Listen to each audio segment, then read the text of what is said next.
imithetho ndiyaphule, wena ndakudela, umsindisi ndimlahlile, bawo ndixolele.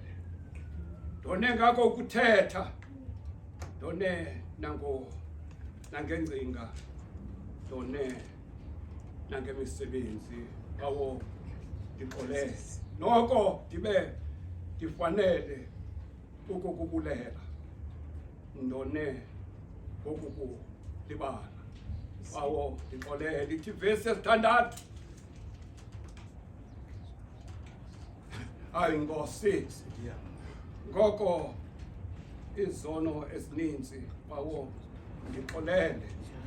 Wena ndikuhlazisile, bawo ndixolele.